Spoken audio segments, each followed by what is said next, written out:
Bueno, muy buenas noches a todos. Aquí muy felices nuevamente de estar reunidos en este grandioso espacio como familia espírita.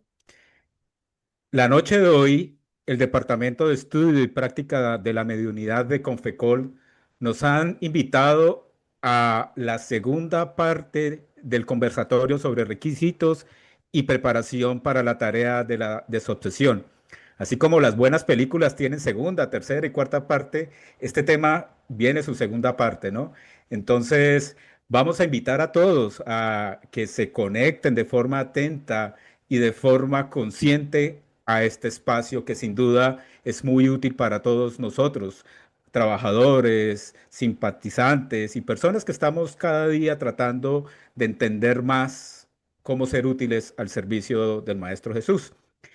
Por lo tanto, como solemos hacer siempre en toda tarea espírita, vamos a sintonizarnos cada uno desde su hogar o donde nos encontremos con la espiritualidad superior para con nuestro Padre. Por lo tanto, los invito a aquellos que puedan en este momento, cierren sus ojos para elevar nuestro pensamiento y hacer una plegaria a nuestro Padre para decirte gracias por permitirnos estar aquí y ahora.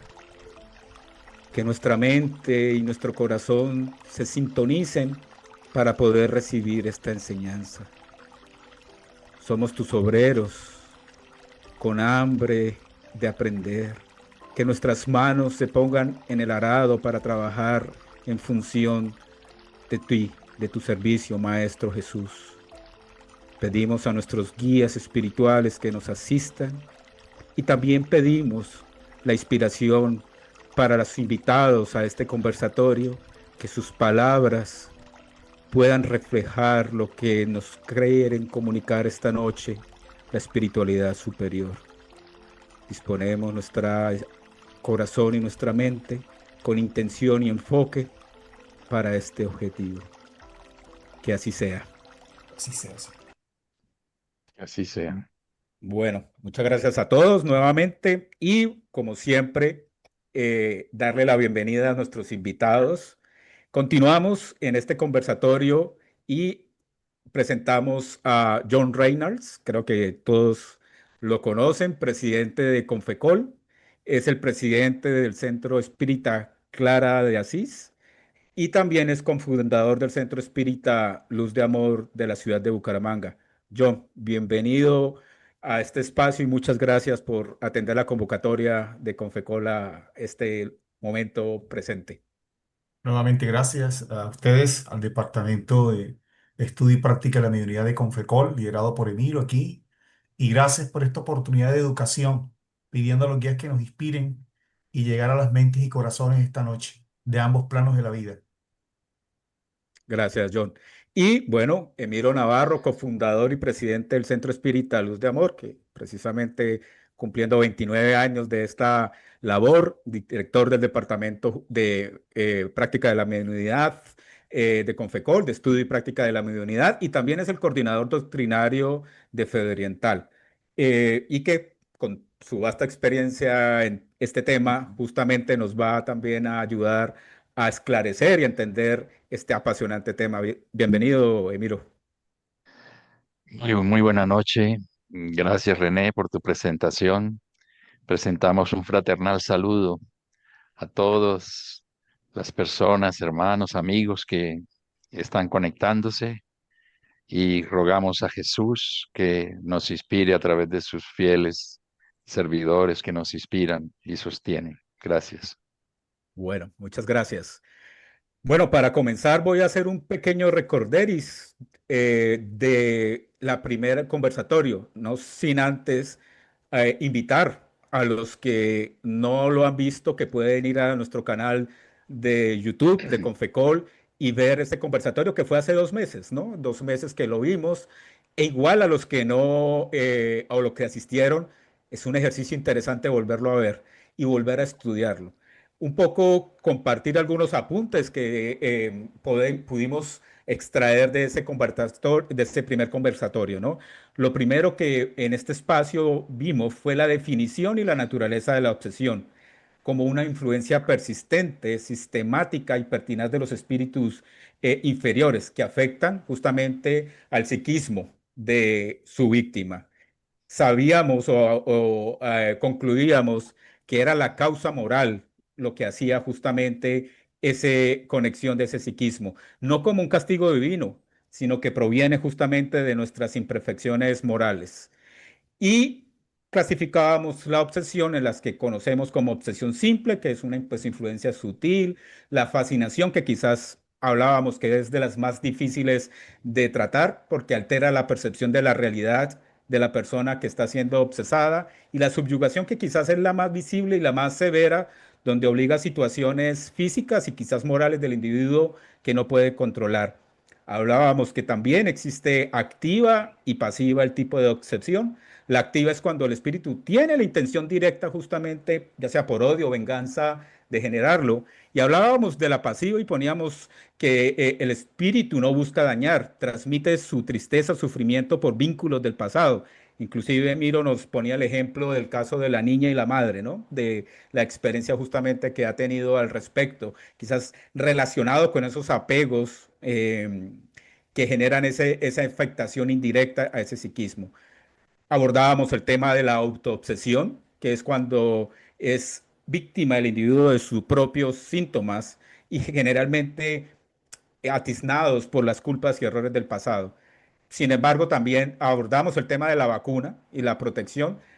John nos comentaba que la mejor vacuna era el conocimiento de sí mismo. En el libro de los Espíritus 919 nos invitaba a referirnos a sin lugar, importante comunicación que se basaba en San Agustín, y para poder identificar justamente de nuestros contenidos mentales propios y de cuáles son inducidos. Si no nos conocemos, no sabemos de dónde viene.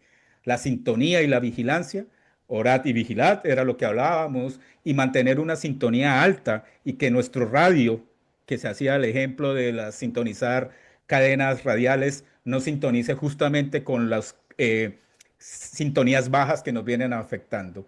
Y también empezamos a abordar ya desde el centro espírita, cómo lo abordamos de la atención fraternal, el tratamiento integral, el servicio social, también lo hablábamos de los ejemplos de servicio social que tenemos en el centro de espíritas, para llegar al perfil del equipo de trabajo, cuáles son los requisitos morales que debe tener un miembro activo de un equipo de obsesión, y la seriedad, y esa es una palabra clave, la seriedad, abnegación, humildad, valentía, disciplina, que debe tener un equipo dedicado justamente a eso. Bueno, entonces vamos a la segunda parte. Ahí les hice como cuando vamos en Netflix, que se pone qué fue lo que pasó en el episodio pasado, pero los invitamos a que vayan a ver el conversatorio que de una hora. La segunda parte, esta parte, nos vamos a ir a profundizar en la preparación del trabajo y la dinámica del grupo como tal, y abordar ya los detalles más internos hacia esta parte como trabajadores espíritas. Aquí estamos, muchos trabajadores espíritas activos de centros espíritas de Colombia y fuera de Colombia. Vemos en las redes sociales que hay personas de otros países de Latinoamérica conectados en este momento, simpatizantes, personas que quizás están explorando por primera vez, pero todos bienvenidos. En ese orden de ideas, vamos a empezar ya con el conversatorio. Quisiera entonces, Emir, un poco para arrancar desde lo primordial, que son las definiciones, y tener claridad de lo básico. ¿Cuál es el concepto de desobsesión en la doctrina espírita? Desde la óptica espírita, ¿cuál es el concepto de desobsesión? Todo tuyo, don Emiro. Gracias, René. Realmente es una pregunta muy oportuna, muy interesante, porque se piensa en algo que no es realmente la desobsesión, generalmente. Sobre todo aquellas personas que llegan al centro espírita y que me lo han personalmente expresado, como sé que lo hacen frente a otras personas, es quíteme ese espíritu, ¿ya? Buscando soluciones fáciles, siempre digo como el de tomarse una píldora y para que eso me pase, igual que un dolor de cabeza o algo similar. Mas cuando nosotros pensamos realmente en lo que es la desobsesión desde el ámbito espírita y bajo la enseñanza de la codificación que nos legó Allan Kardec, es algo bien diferente en la que hay varios coadyuvantes muy importantes para poder lograr que ese espíritu perturbador desista, ¿sí? Pero en esencia se podría decir que la desobsesión es reconciliación. ¿Cómo así que reconciliación?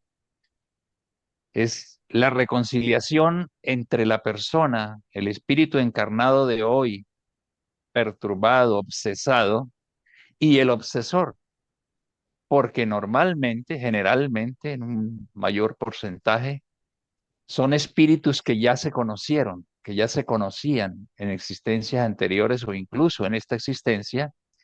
El que está encarnado se equivocó en algún momento, el otro no le perdonó y entonces busca venganza, busca que la persona que lo afectó pague, entre comillas, lo que hizo.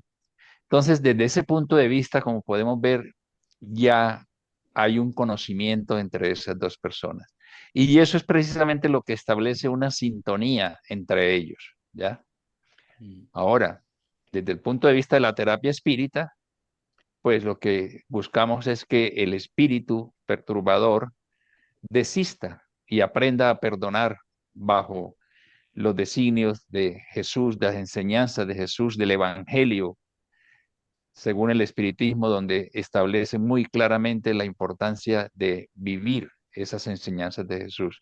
Este es un tema bastante amplio, pero pues no quiero que de un momento a otro tú digas, bueno, vamos a hacer la oración. Entonces, adelante. Vale, gracias, Emiro. Yo no sé si quieras agregar algo a lo que comenta Emiro de la pregunta. Sí, buenas noches nuevamente. Ratifico lo dicho por Emiro, ¿no? La desobsesión no es exorcismo, con todo respeto, no es repeler, porque no hay demonios, no hay ángeles tampoco, en el sentido dogmático de la palabra. Sin embargo, hay que aclarar que el término obsesión es un tema de salud pública actual. El espiritismo, acercándose y confirmado por la física cuántica, por las ciencias psíquicas, aclara hoy el reconocimiento de la influencia de entidades desencarnadas y encarnadas, es decir, aquellos que tienen un cuerpo físico y otros no. Recientemente, el DMC, el importante manual de Tratado de Salud Psiquiátrico 2026, ya conoce los diagnósticos transpersonales, los transdiagnósticos, ya han venido incorporando esta realidad.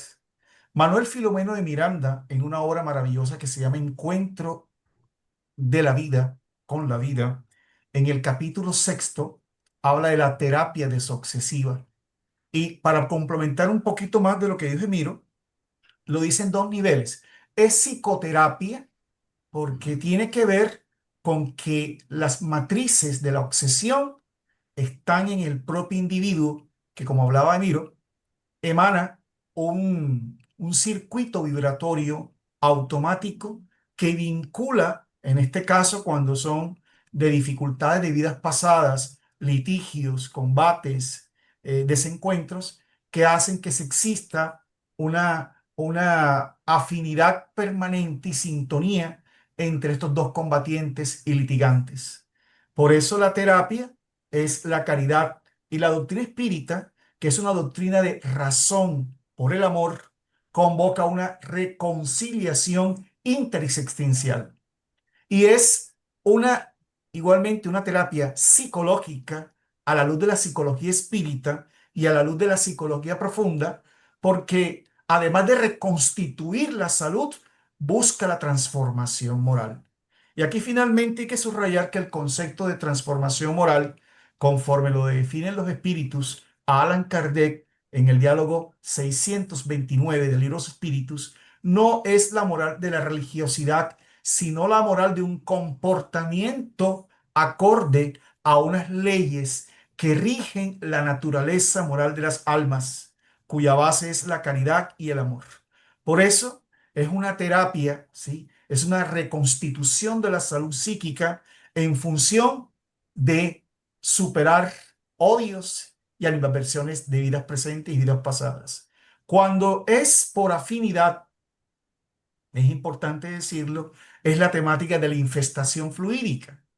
La infestación fluídica, también tratada igualmente por André Luis en la obra Evolución en dos mundos, habla de que a veces no tiene que haber una causa y efecto de vidas pasadas, sino que las afinidades, las tendencias, los vicios hacen que se conecten o nos conectemos con espíritus inferiores que buscan iguales tendencias.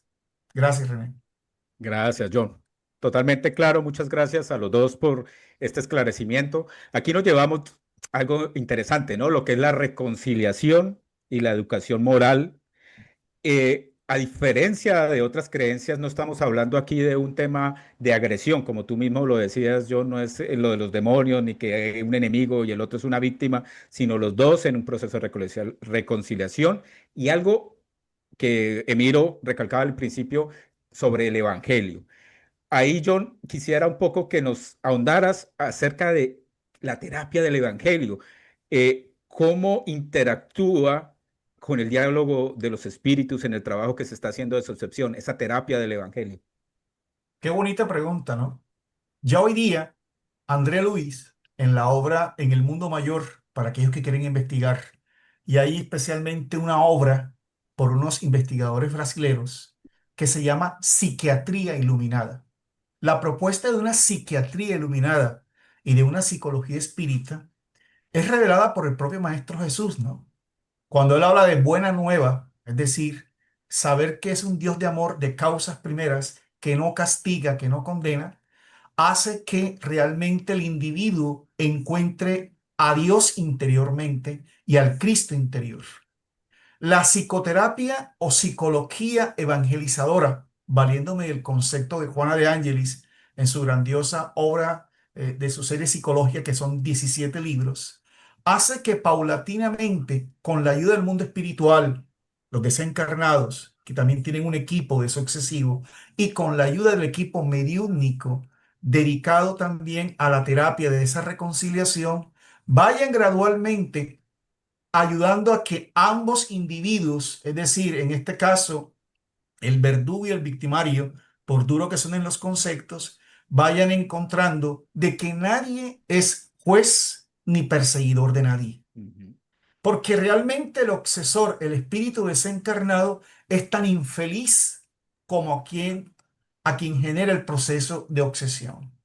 Y esos procesos van siendo, además de la técnica, porque hay una preparación para el diálogo, la relación dialógica entre el esclarecedor y el obsesor y la criatura obsesada, van permitiendo una incentivación psicológica y una incentivación emocional gradual al perdón. Pero obviamente esto no es simplemente un constructo propio de un aspecto milagroso. El paciente que vive el proceso tiene que cambiar esos comportamientos que hacen que se mantenga, como lo explicaba hace algunos minutos, ese automatismo vibratorio que los vincula.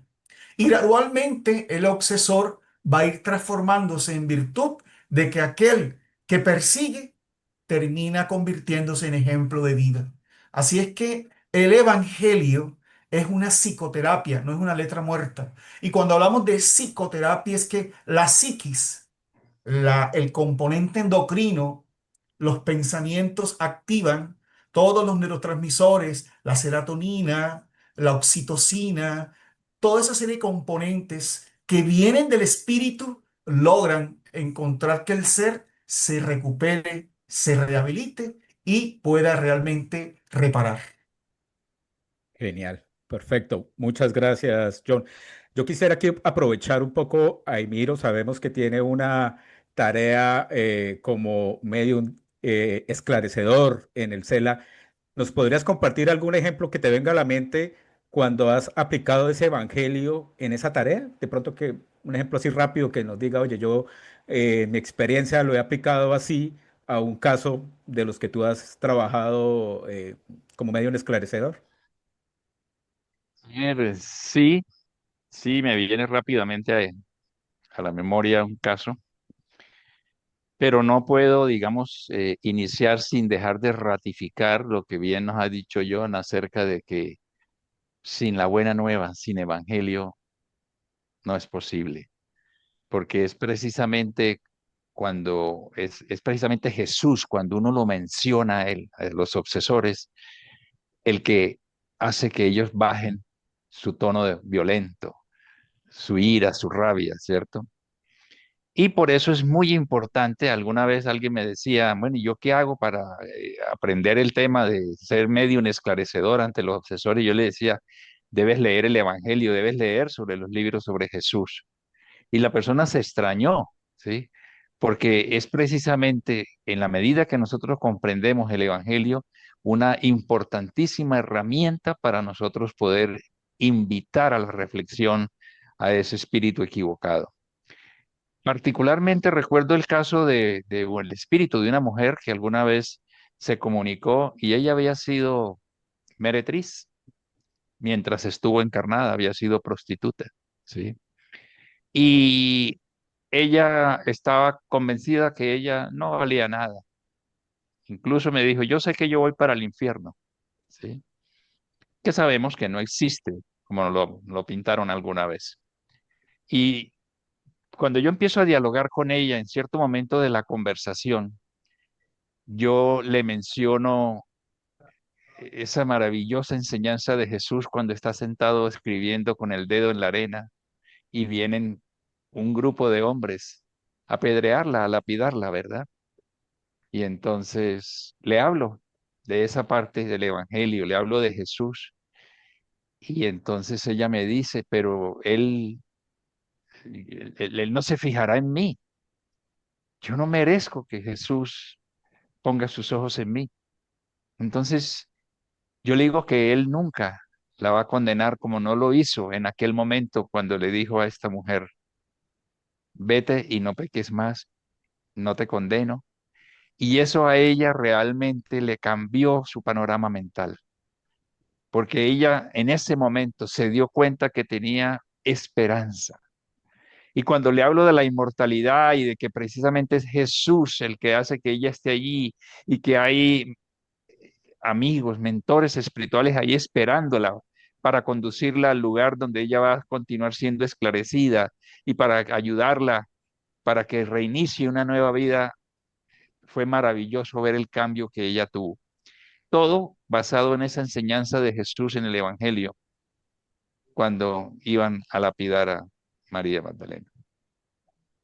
Gracias. Gracias por compartir esa experiencia, ¿no? Real del trabajo que se realiza y cómo el Evangelio en acción ayuda justamente a esta tarea de desobsesión o de aplicación a espíritus sufrientes o diferentes tareas que estamos realizando. John, quisiera un poco que nos ayudaras a esclarecer cuándo es que se inicia el proceso de desobsesión, cuándo es que comienza dentro de la mecánica que hemos ido viendo, el proceso, la creación de la situación o la generación de esta situación, pero cuándo se considera realmente que inicia esa desobsesión. Qué bonita pregunta. Mira que Alan Kardec en la obra El cielo y el infierno o la justicia divina según el espiritismo, empieza con un epígrafe muy lindo, ¿no? Dios no quiere la muerte del pecador, sino del pecado.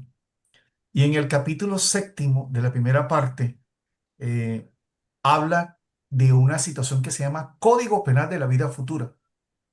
Son 16 numerales muy lindos que le recomiendo a cualquiera que entienda cómo es la condición psicológica de aquellos que desencarnan, que no es muy distinta a los que estamos encarnados. Hay tres fases, ¿no? Que él habla: el arrepentimiento, la rehabilitación y la reparación. Cuando existe un proceso de cansancio, las personas buscan ayudas.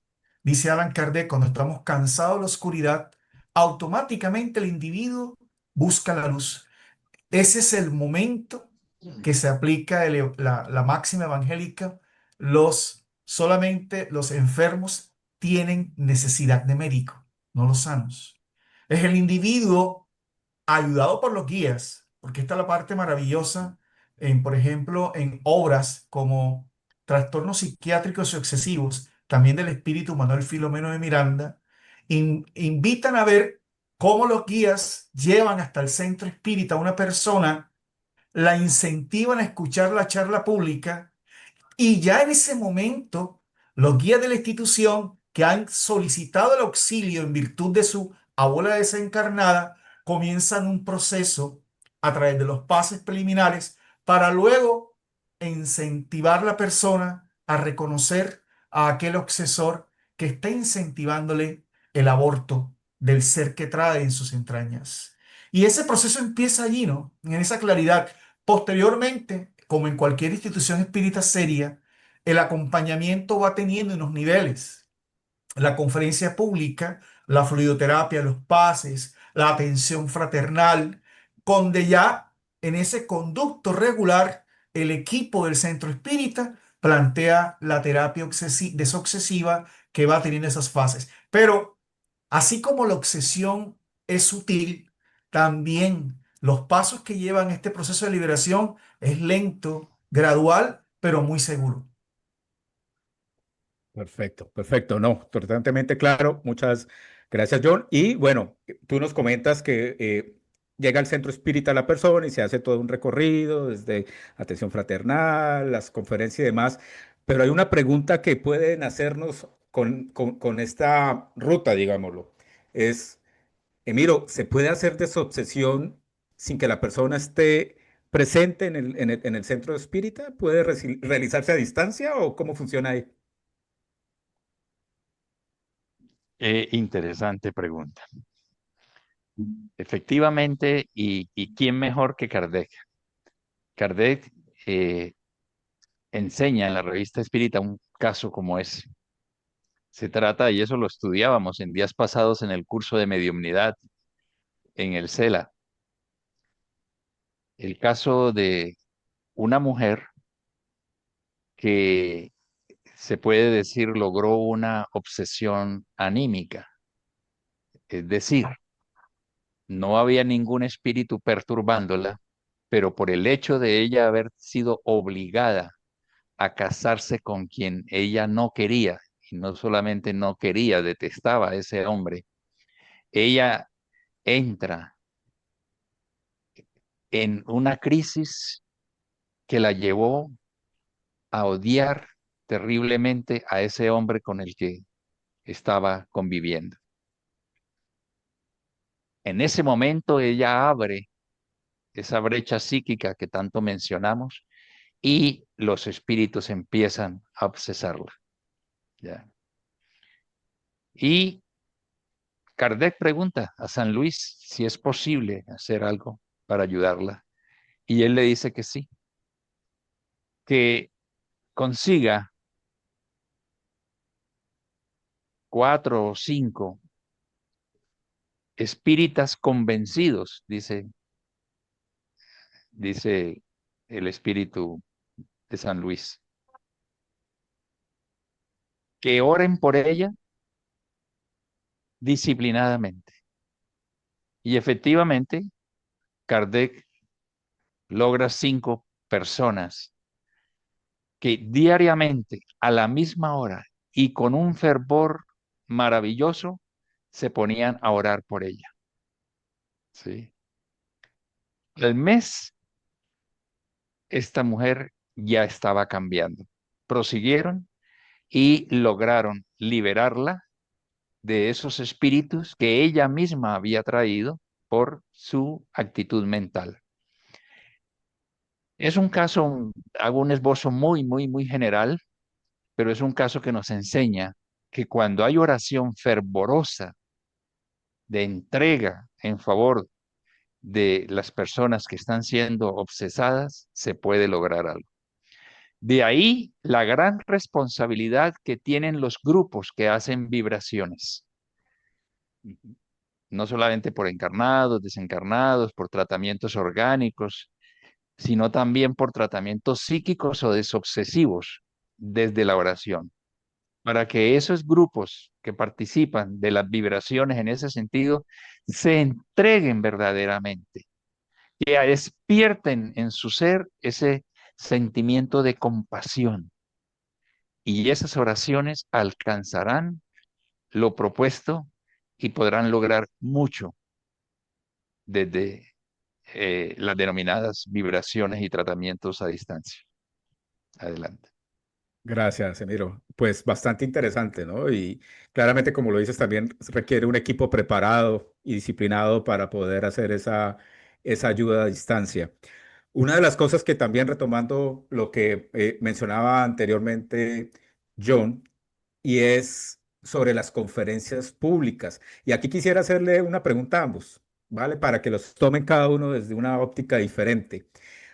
Hablamos como las conferencias públicas tienen un impacto en el proceso desobsesivo.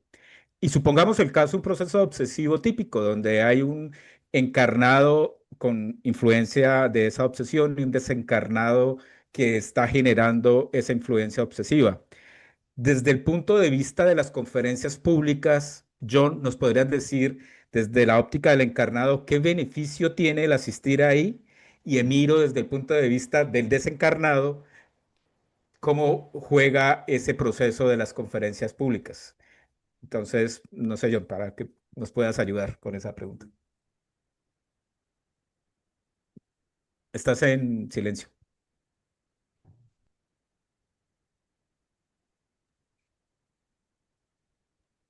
Ya. El centro espírita es un centro de urgencia espiritual, es un centro hospitalario, es un quirófano y a la vez un centro de educación para ambos planos de la vida.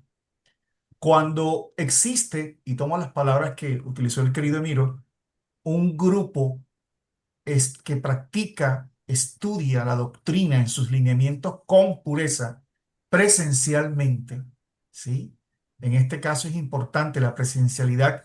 Hay un patrón vibratorio, un psiquismo, una palabra que tú vienes implementando, René, que caracteriza la asexia necesaria para que el solo hecho de que las personas asistan allí puedan los espíritus actuar directamente sobre ellos, beneficiando a encarnados familiares y desencarnados familiares. Pero los guías de la institución tienen una organización, un duplo espiritual, donde interactúan y operan simultáneamente todas las tareas de la casa, encarnados y desencarnados, en una sintonía, operan en una interconexión maravillosa.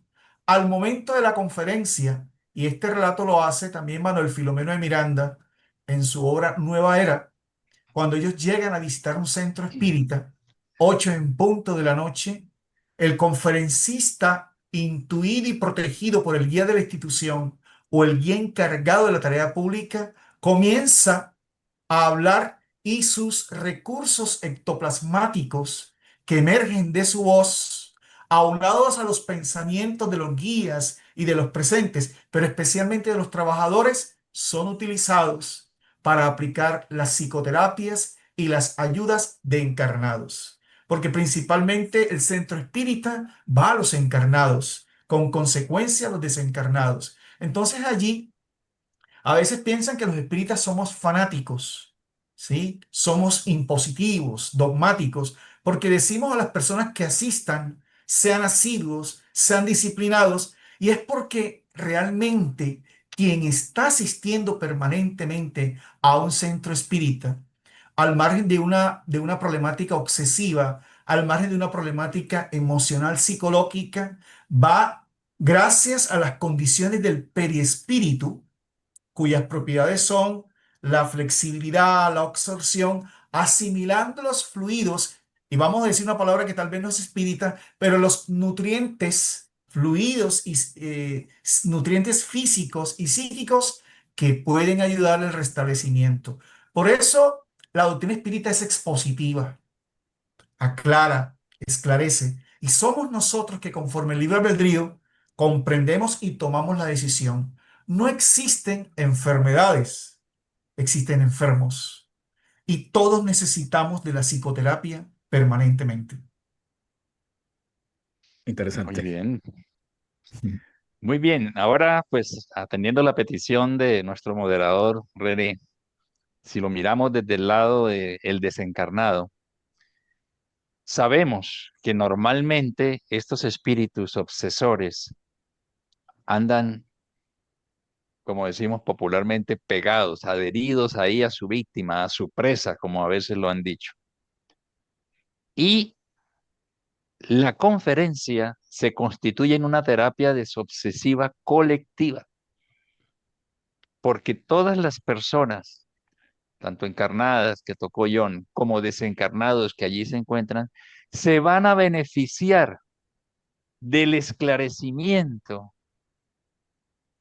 y de la moralización que se puede lograr durante las conferencias, especialmente en esos estudios que hacen numerosos centros espíritas del Evangelio, del libro de los espíritus.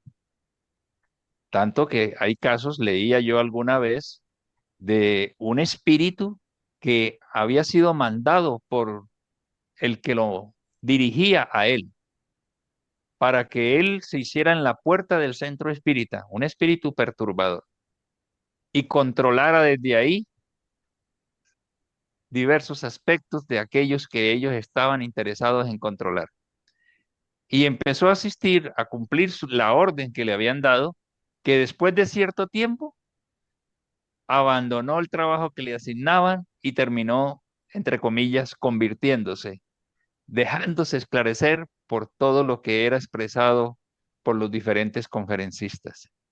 Entonces, sin duda, los espíritus perturbadores en las conferencias que allí asisten, acompañando a su víctima, se benefician totalmente, ¿sí? Porque ellos van muchas veces buscando, bajo hipnosis, evitar que su víctima atienda la conferencia. Y entonces ocurre eh, que empiezan a quedarse dormidos. Ojo, no todo el que se queda dormido en una conferencia es porque está siendo obsesado. Dejo eso claro, ¿no? A veces puede ser por cansancio después de un día de trabajo arduo, pero en muchas ocasiones ocurre que la persona que se queda dormida está siendo influenciada por espíritus que no están interesados en que ella se esclarezca, ¿sí? Entonces, ese consuelo que el conferencista entrega a través de su disertación, iluminado por el Evangelio, abarca también, abraza también a los espíritus perturbadores. Es muy importante. A veces, perdóname, yo me extiendo un poquito más. A veces le decimos a las personas que van buscando la ayuda en el centro espírita, sí, que debe hacer varias cosas. Debe orar, debe asistir cuando le es convocado a la terapia desobsesiva, debe consumir el agua fluidificada, debe recibir pases, debe asistir a las conferencias.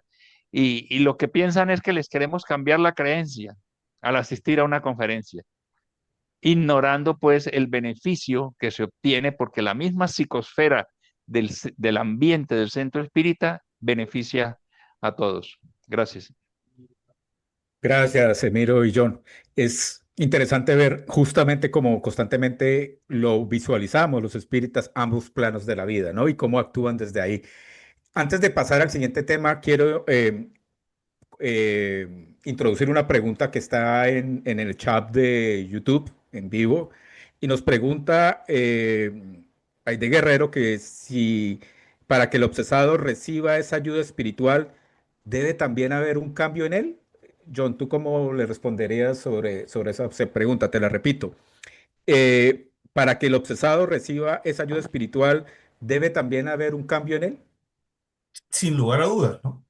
Porque la psicoterapia no se convierte en psicoterapia si tú no quieres reconstituir tu salud integral. Y el esclarecimiento, como hablamos hace algunos momentos, la terapia de la evangelización psicológica, la terapia de conocer que la causa principal de la obsesión que vive reside en él, debe motivar cambios, especialmente en un concepto que se llaman hábitos. La persona que entiende las leyes que regulan al alma según el espíritu, entiende que las curas, no simplemente lo dice el espiritismo, las curas residen en el individuo y que fue la base de la enseñanza de Jesús, ¿no? Vosotros sois dioses, con D pequeña, y el espiritismo habla de que esas leyes están grabadas en la conciencia. Jesús eh, resume su doctrina en dos palabras: caridad y amor, pero principalmente el amor a sí mismo. Normalmente lo que se sabe es una persona que no se valora, que está en cuadros permanentes de depresión, que está en cuadros de aflicción, y al descubrir, como bien lo decía Miro, que somos inmortales y que hay una vida futura, que es la base de las enseñanzas de Jesús, como lo advierte Kardec en el capítulo 2 del Evangelio según el Espiritismo, vida futura, entiende de que lo que él haga de la fecha en adelante va a repercutir en lo que le resta de la reencarnación o su encarnación y en próximas existencias. Entonces, claro que sí, porque hay casos, no lo vamos a atenderme por el tiempo, pero hay casos inclusive donde se desencarna en función de un proceso obsesivo. No es que los espíritus provoquen la muerte, no, sino que es tanto el nivel aflictivo, por ejemplo, un tema de suicidio, por ejemplo, un tema de sobredosis, incentivado por un proceso excesivo y continúa en el mundo espiritual estos procesos de una manera mucho más fuerte. Entonces, hay que tomar conciencia. No existen milagros. Creo que también Emilio lo decía. La obsesión no es simplemente una técnica. Y quería agregar también esto. No es simplemente la dialógica que implemente el psicoterapeuta, es también la autoridad moral de quien dirige el proceso de desobsesión. Por eso es tan difícil encontrar centros espíritas que tengan grupos de desobsesión, porque es un tema que ya tiene que ver con la propia condición moral de aquellos que se dedican a este proceso, René. Muchas gracias, John. Miro, tomemos el punto justamente con el que John nos resalta, la autoridad moral. ¿Por qué es fundamental la autoridad moral en un grupo de desobsesión? Sí, es una gran pregunta porque definitivamente a una fuerza moral baja como es la del obsesor puede sobreponerse solo una moral elevada. Obviamente, no se trata de que los que trabajamos en desobsesión tengamos que llegar a ser santos para poder participar. No, porque Dios sabe, Jesús, los mentores espirituales, saben si nosotros estamos trabajando en ese proceso de moralización. Y como estamos, si lo estamos haciendo, estamos en un proceso de cambio continuo, de mejoramiento, obviamente nosotros terminamos teniendo una ascendencia sobre esas vibraciones bajas de los espíritus perturbadores. Por eso es de fundamental importancia intensificar, entregarse diariamente a la meditación, a el estudio del Evangelio, a la oración, porque ello hará que nosotros podamos, no solamente en el centro espírita como algunas personas creen, nosotros somos espíritas 24 horas al día, como el medium es 24 horas al día, no solamente en el centro espírita. Entonces nosotros vamos a poder tener más control sobre nuestras conductas, sobre nuestros comportamientos. De manera que en el momento que estamos en el diálogo esclarecedor y consolador con ese espíritu, él puede sentir la vibración de la persona que le habla, que repito, no es un santo, porque el mismo Andrés Luis lo dijo en algún momento, Jesús no espera que regresemos santificados al mundo espiritual cuando desencarnemos, pero sí espera que regresemos un poco mejor. Entonces, eso sin duda tiene un impacto muy significativo en el proceso de desobsesión. Perfecto, muchas gracias. Desde ahí también quiero conectar, nace un poco la siguiente pregunta. O sea, ya hablamos de la importancia de justamente de ese ascendente moral que se requiere para la tarea de su obsesión y la preparación que se requiere. Pero desde ahí, John, un poco también entendiendo que la codificación espírita contribuye justamente a esa formación integral de los trabajadores, desde este área que estamos abordando el tema de la desobsesión y del trabajo que estamos realizando en los centros espíritas, ¿cómo contribuye la codificación específicamente a esa tarea, a esta área? Qué bonito, qué bonita pregunta. Yo quisiera complementar algo que dice Miro, y es que a veces la claridad que acabó de hacer Emiro, ¿no? No necesitamos ser santos. Eh, en el diálogo 893, eh, en ese capítulo maravilloso que se llama Perfección Moral del libro de los espíritus dan a Kardec una referencia para entender eso, que no es ser santos. Y Kardec pregunta, y los espíritus le indican a Kardec que cada vez que vencemos una tendencia, estamos siendo virtuosos, ¿sí? Es vencer las malas tendencias, aclárese bien, significa transformarnos moralmente. Si bien es cierto, no somos santos, cada vez que estamos en ese proceso, estamos siendo virtuosos. Los espíritus quieren personas que estén conquistando virtudes. Ahora, ¿cómo la codificación? ¿Sí? Porque ni Emiro ni yo nos hemos salido de la codificación y hemos recurrido complementariamente a las obras de los espíritus del Consolador que desarrollan y actualizan el pensamiento de Kardec. El libro de los espíritus, bien entendido, es un libro que va a permitir desde la filosofía espírita convertirnos en espírita. La primera formación que un espírita debe tener es en filosofía espírita. ¿Y qué es eso? Responder todos los problemas de la humanidad desde la inmortalidad del alma. Por eso Kardec advierte en el libro de los Mediums, capítulo tercero, primera parte, numeral 19, antes de hacerlo espírita, convertirlo en espiritualista. Es decir, nuestros hábitos de interpretación, razón y emoción tienen que estar basados en que somos inmortales. Libro de los Espíritus. ¿Y cuál es la consecuencia de esa visión filosófica o de la visión de la filosofía espírita? Tres consecuencias básicas que están en la conclusión séptima del libro de los Espíritus. El desarrollo de un sentimiento religioso. Wow, Kardec es maravilloso. No habla de las religiones, habla de un sentimiento religare que me conecte con Dios desde mi transformación moral. La indulgencia para con las imperfecciones de los demás, eso es desobsesión. Y la resignación frente a las vicisitudes de la vida. Yo no me suicido, no aborto, porque soy inmortal.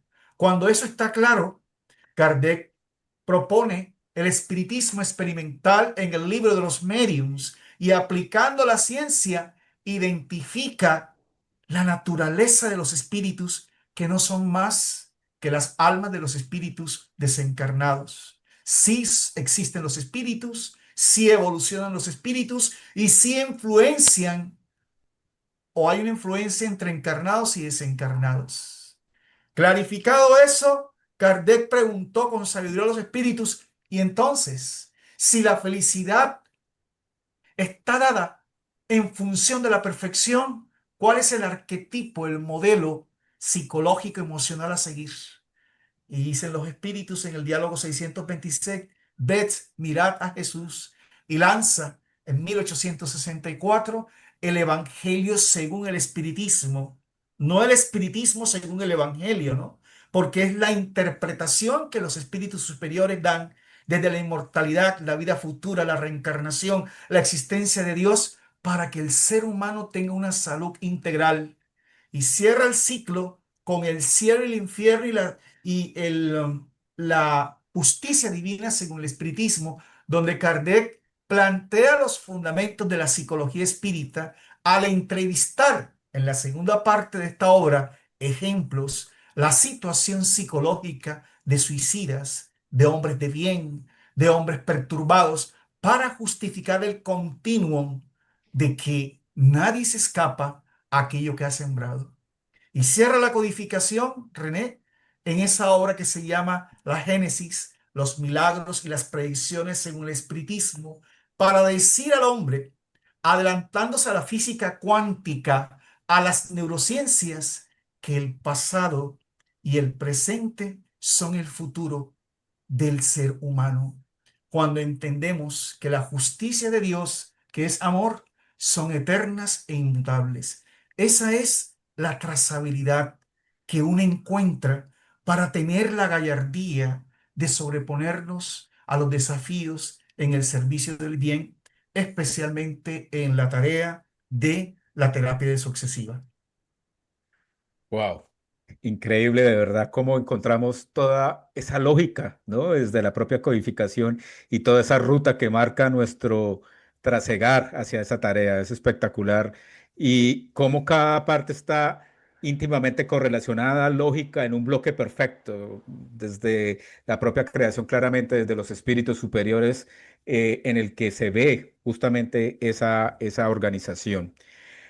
Bueno, ya hablamos de la parte de la importancia moral, de la parte que tú nos comentabas sobre todo la estudio y preparación y esclarecimiento de la doctrina eh, espírita, pero bajemos un poco a la parte ya encarnado, a la parte física. Miro desde la parte física y de hábitos como seres humanos encarnados en la tarea de desobsesión, tenemos algunos requisitos también, es decir, tenemos que ser guapos o no ser muy guapos para no ser tan atractivos a los espíritus. ¿Cómo va la parte física desde ese lado para la tarea de absorción? ¿Hay algo que tenemos que tener en cuenta ahí? Sin duda, algo que tenemos que hacer si decididamente queremos pertenecer a un grupo de desobsesión es, ya lo dijimos, estar trabajando en el proceso de moralización, más también especializarse en el tema de obsesión a través de el estudio, del conocimiento, ¿sí? Ojo, también tengo que aclarar, no es que los que entran a un equipo de desobsesiones porque ya son especialistas, no. Es un estudio profundo para poder comprender la psiquis del espíritu, tanto encarnado como desencarnado. Desarrollar la habilidad del diálogo esclarecedor y consolador con ellos. Y la vivencia del Evangelio cuando ellos se tornan agresivos verbalmente, nos amenazan, amenazan con afectar nuestros familiares. Ellos simplemente necesitan es ser acogidos con amor, acogidos fraternalmente. Entonces, sin duda, hay un estudio que hacer. En el diálogo con ellos tenemos que haber hecho primero el curso de atención fraternal, porque de la misma manera atendemos a encarnados y ese es un entrenamiento para nosotros posteriormente poder entrar a dialogar con los espíritus, ¿ya? Entonces, no es que tengamos que tener cierta condición física, sino simplemente moralidad, conocimiento, vivencia del evangelio, que es lo que terminará a nosotros brindándonos esa protección. Porque a veces nos siguen, ellos nos siguen a nosotros. Yo tuve una experiencia alguna vez de un espíritu que me amenazó y dijo que iba a ver si era verdad lo que yo hablaba, ¿no? Posteriormente se comunicó y desde que empezó, bueno, yo tengo un hábito, yo madrugo bastante. Yo normalmente me levanto 3:30, 4 de la mañana, a hacer diversas cosas, a estudiar. Y cuando él se comunica, lo primero que me dice es, ¿cómo va ese estudio que haces a las 4 a.m.? Mm. Entonces, no dejó de sorprenderme un poco lo que no dejé ver, me controlé, ¿sí? Que cuántas veces puedo estar yo a las 4 a.m. estudiando y está el espíritu obsesor ahí al lado observándome a ver si es cierto que lo que yo digo, lo hago. Y así nos pasa a todos. Al obsesado, con el obsesado pasa eso. Ellos nos siguen a nosotros, descubren nuestras falencias, nuestros vicios morales y con el inicial avanza el proceso obsesivo, ya ellos saben por dónde atacarnos, por dónde está abierta la puerta. ¿Sí? Ujú. Adelante. Gracias. Bueno, lamentablemente se nos está acabando el tiempo, ya queda solo espacio para una pregunta más. Creo que todos comparten el sentimiento conmigo que para poder seguir profundizando y estudiando esto requiere más parte también de nosotros, de seguir investigando y demás. Eh, Sin embargo, pues quisiera terminar con una última pregunta, John. Cuando Emiro nos habla justamente de toda esa importancia de disciplina como individuo, de dar ese ejemplo y que nos dice ahí, me viene a la mente la imagen que muchas veces hemos escuchado de la varita, ¿no? Que la varita sola es fácil de partir, pero cuando hay un manojo es tremendamente duro y se hace casi irrompible. Desde ese concepto, ¿cómo se convierte en esa varita o en ese grupo de varas, un grupo mediúnico, un grupo de trabajo para el área que nos estamos estudiando esta noche? Excelente pregunta. Nos unimos en Jesús por el sentimiento de caridad. Por eso el grupo de terapia sucesiva debe ser un grupo que aprendió a tolerarse, que aprendió a valorarse, como lo decía Benemiro, con el transcurso del tiempo, porque hay una afinidad en torno a un ideal, el servicio en Jesús y en Kardec, ¿no? Y nos unificamos en torno a una interpretación doctrinaria en función de los principios señalados por Kardec que tienen que ver con la práctica del espiritismo en la labor mediúnica. Entonces, en la medida que hay esa identidad, como hablan los espíritus, al momento en el libro de los mediums, sociedades espíritas, hay grupos homogéneos. Homogeneidad significa que, como bien también aclara de Miro, no somos iguales, pero tenemos intenciones, voluntades, enfoques que unifican esa fuerza fluídica que permite la atracción. Buscar la sintonía con los espíritus superiores. Y ya hemos hablado esta noche suficiente, ¿no? Y Emiro acabó de aclararlo muy bien, ¿sí? Muy bien. Sí, es que ser espírita es una labor de desafío diario. Voy a utilizar una palabra que utiliza un gran espírita, aguante. Esto es de todos los días, porque tú estás creando fortalezas para la inmortalidad. Somos los apóstoles, en el buen sentido de la palabra de la actualidad. Somos los samaritanos. Y esa homogeneidad va creando una fuerza. ¿Por qué?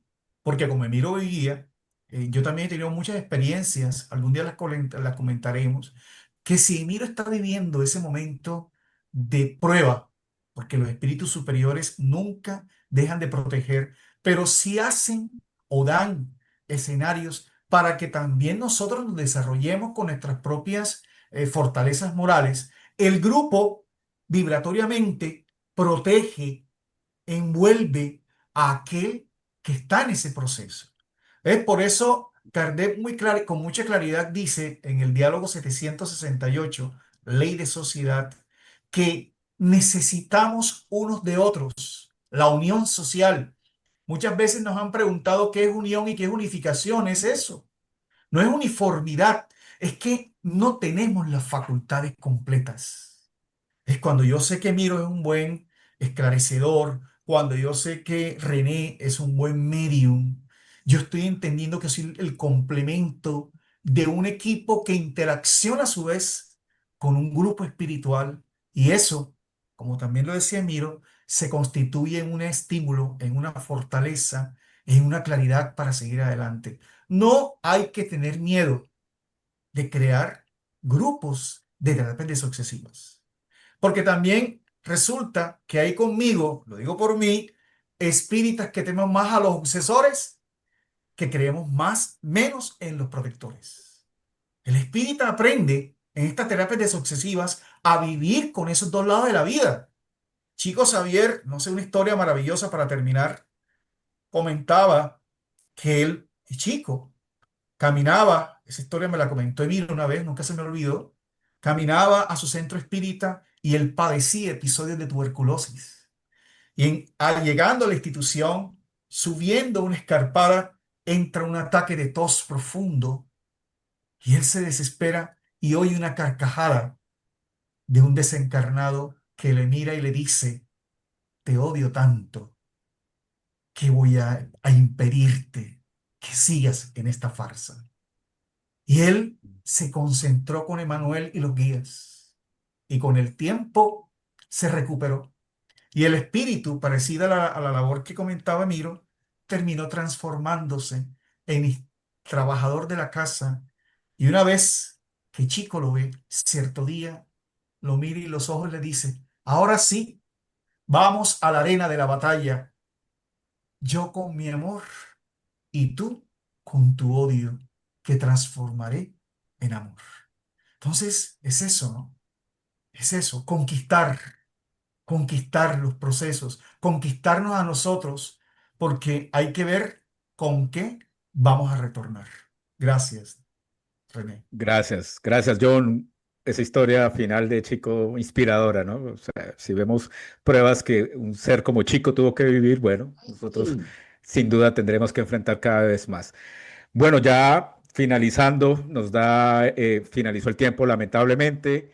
Queremos darte muchas gracias, John, muchas gracias, Emiro, por este espacio. Ya en el chat están escribiendo que ojalá haya una tercera película. Vamos a terminar como Rocky, con 8 películas, pero vamos a lograr que este tema sin duda vaya interiorizándose en nuestras mentes y en nuestros corazones. Por otro lado, recordarles que tenemos redes sociales, está en el canal de YouTube, este conversatorio va a quedar subido en el canal de YouTube, el anterior de hace 2 meses van a quedar. Y también vamos a continuar con este proceso, ¿no? Tenemos próximamente otro conversatorio sobre el desarrollo de la mediunidad y las percepciones que va a ser el abril 12. Entonces los invitamos desde ya para que se unan, sigan nuestras redes sociales porque ahí estaremos avisando, informando y no solo estos espacios. Confecol cuenta con un gran volumen de generación de espacios para que continuemos con este esclarecimiento. Y ya para finalizar, vamos a hacer una oración pequeña final para que quedemos sintonizados con esta espiritualidad superior que nos inspira a continuar. Invito a los que quieran cerrar los ojos para solo decir gracias. Cuando el corazón se expande y sobran las palabras para decirte gracias, Maestro Jesús, por habernos permitido tener este espacio, por habernos permitido que cada día podamos comprender más ese mensaje de este consolador y entender por qué nos suceden ciertas cosas y además cómo podemos transformarnos moralmente para poder cada día ser más trabajadores afines a tu tarea. Muy buenas noches a todos y que la bendición de nuestro Maestro Jesús llegue acá a nuestros hogares. Que así sea. Que así sea. Que así sea. Muchas gracias.